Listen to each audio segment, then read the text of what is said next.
kalau kita bicara wisata, memang kita perlu membuka mata, membuka telinga yang lebar. Ini sebenarnya peluang baru untuk menciptakan atau meng-create sebuah objek yang itu sebenarnya menjadi aktivitas sehari-hari bagi petani, tetapi menghasilkan duit. Kenapa? Karena dikemas dalam bentuk wisata. Tingkat kunjungannya seperti apa sih, Pak? Wah, luar biasa, Mas. Jadi kalau mendapatkan 100 juta per bulan aja bisa itu. 100 juta per bulan? Iya, 100 juta per bulan bisa.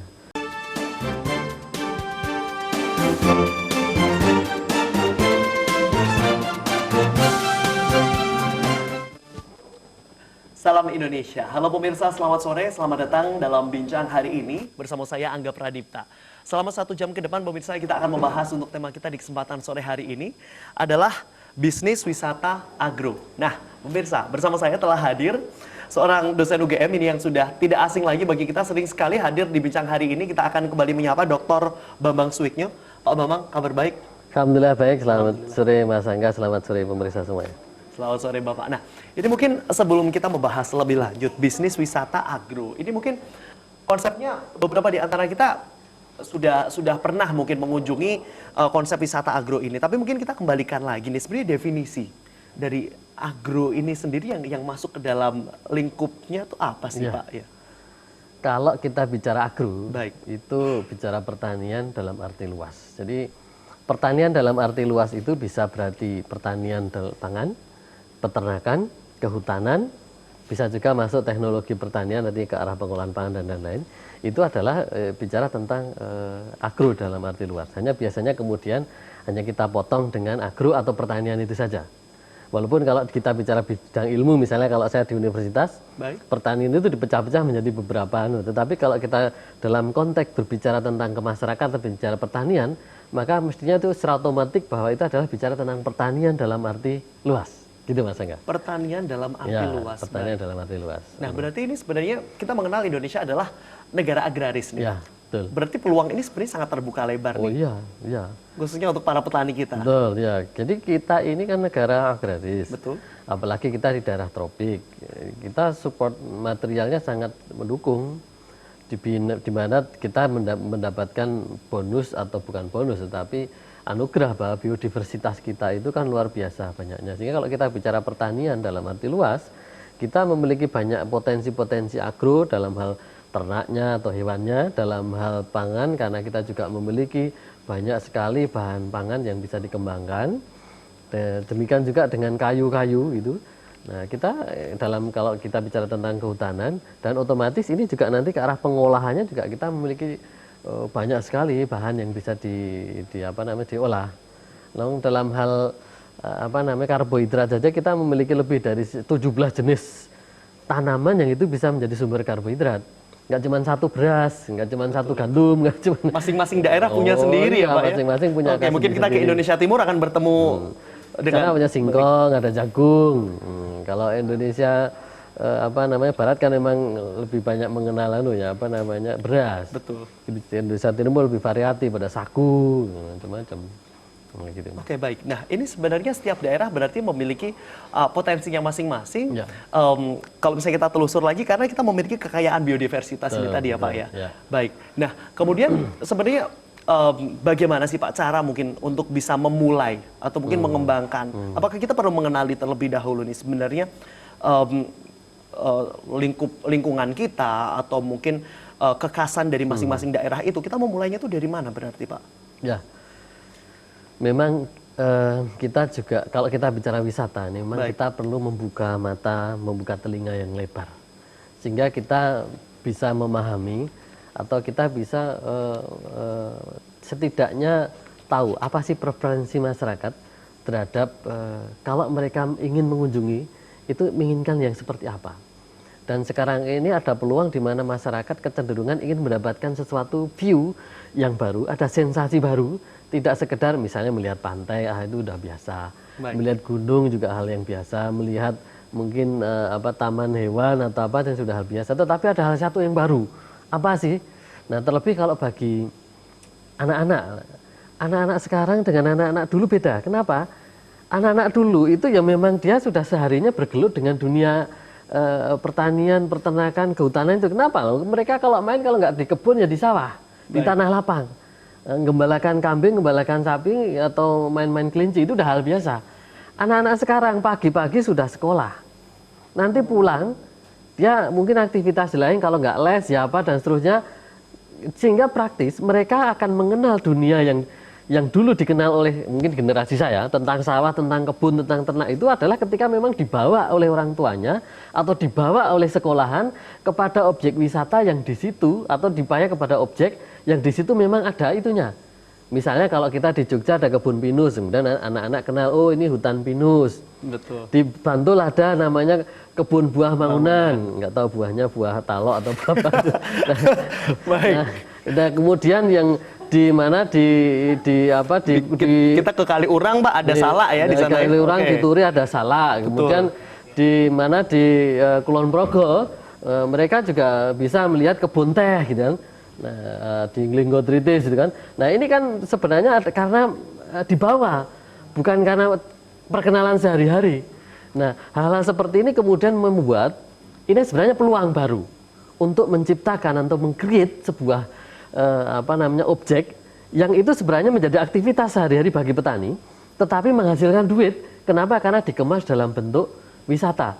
Jadi kira-kira bahasa singkatnya menduitkan agro. Nah, jadi ini juga di bahasa lain saya akan mengatakan bahwa kalau sekarang ini sering dijumpai petani-petani kita terkendala dengan jualan gabah kok rendah, jualan lombok ya kadang-kadang nemu 130, tapi sekarang harga lombok kan 5.000. Betul. Nah, nanti jualan tomat kadang-kadang ya memang dapat 15.000, tapi lebih seringnya 2.000 rupiah. Bentar lagi kayaknya Pak masuk musim hujan ya nanti ya. Nah, seperti ini kan kemudian perlu ada alternatif lain supaya saya juga tetap bertani biasa, tetapi harga atau apa yang saya lakukan itu ada nilai jualnya. Nah, itu adalah dikemas dengan agro. Jadi Oke, baik. bisnis wisata agro. Nah, ini sebenarnya peluang baru. Dan itu akan lebih kalau dikemas edukasi. Loh, banyak loh sekarang anak-anak yang datang di tempat-tempat gitu, yang datang untuk nencepin padi, bayar. Oke, ini Pak Bambang dulu begitu belum berbayar ya Pak ya? Oh belum, saya bebas mau ke sawah, mau terjun-terjun, mau bebas, mau naik kerbau juga bebas. Sekarang kalau main naik kerbau, bayar. Iya, ya, Pak, ikut ya. membajak, bayar. Loh, dulu itu mainan saya sehari-hari kayak gitu-gitu. Saya tuh sekarang kalau lihat wisata gitu senyum-senyum aja. Alamak. Betapa beruntungnya saya gitu ya Pak ya. beruntungnya Betapa beruntungnya saya. dulu nggak perlu bayar Nggak soalnya. perlu bayar. Baik. Nah, dulu kalau saya main-main itu dari buah jeruk, terus kemudian dikupas, nanti kulitnya bisa dibuat bulat gitu, nanti dikat gelindingan, itu udah mainan.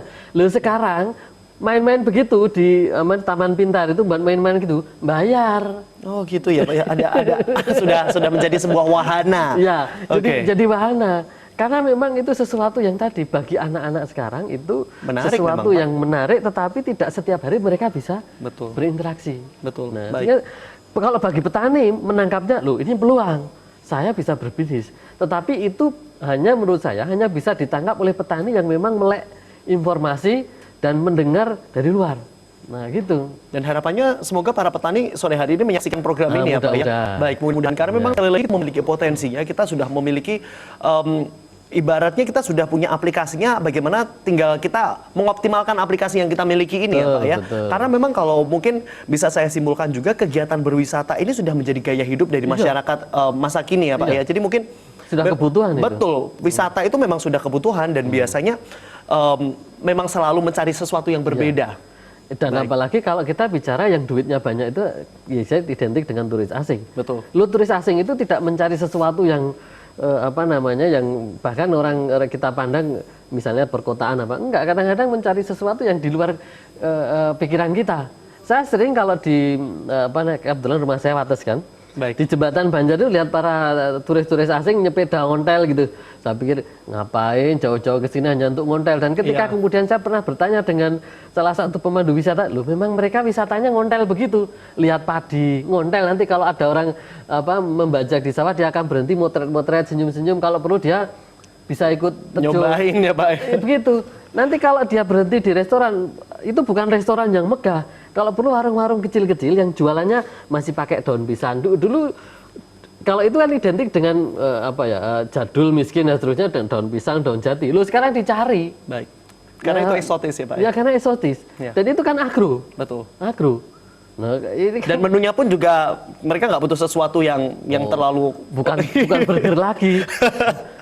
Bukan Baik. burger lagi, menu-menu yang justru mereka tanya menu lokal sini apa. Kalau saya di Kulon Progo menu lokalnya apa? Pasti kan bilang geblek, tempe, sengek.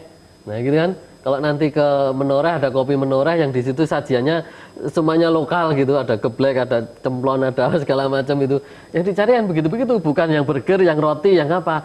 Itu malah udah biasa yang begitu. Betul, Nggak tinggal ada kemasannya sensasinya. ya Pak. Ya berarti Iya. sekali lagi mungkin bisa dikonsep bagaimana menariknya. Mungkin nanti kita bisa membuat bagaimana aplikasinya. Karena memang sekali lagi sebenarnya nanti kunjungan wisata kita juga akan meningkat seiring dengan dibukanya bandara internasional kita ya Pak. Ya, kira-kira Segera. begitu. Itu otomatis kan begitu. Betul. Nah, nanti di sesi kedua akan saya tampilkan, kebetulan saya mengutip beberapa objek wisata yang itu adalah dari objek agro yang tingkat kunjungannya saya pernah juga survei berapa kunjungannya, duitnya berapa, saya kira-kira bisa menghitung, dan itu nggak jauh-jauh dari apa tempat tinggal kita di Jogja ini, tapi agak yang nggak jauh juga, tapi bisa di jangkau lah kira-kira. Oke baik. Nah Pak Bambang ini mungkin boleh diberikan sedikit gambaran, masih ada 1 menit nih Pak Ya, terakhir. ya. Berarti sudah sempat melakukan survei dan tingkat kunjungannya seperti apa sih Pak? Wah, luar biasa Mas. Jadi kalau mendapatkan 100 juta per bulan aja bisa itu. 100 juta per bulan? Iya, 100 juta per bulan bisa. Oke. Meskipun hanya dari lahan yang kecil, ada yang 1 hektar, ada yang 2 hektar. Itu baru dari karcis masuknya loh ya. Belum dari jajan, belum dari parkir, belum dari ya servis yang lain kalau punya cottage, punya apa dikelola sendiri. Nah, jadi kalau saya sebagai pengelola wisata, saya punya objek wisata itu, udah masuk saja itu sudah bisa dapat 100 juta per bulan. Baik, menarik sekali. Kita Oh, jeda iya. sejenak ya Pak ya. Iya, Baik, pemirsa, kita akan jeda sejenak, nanti kita lanjutkan lagi dan kita akan menampilkan ini beberapa hasil survei yang telah dilakukan oleh Bapak Bambang ke beberapa objek wisata nih. Nanti kita akan lanjutkan sesaat lagi, tetaplah bersama kami dalam Bincang hari ini.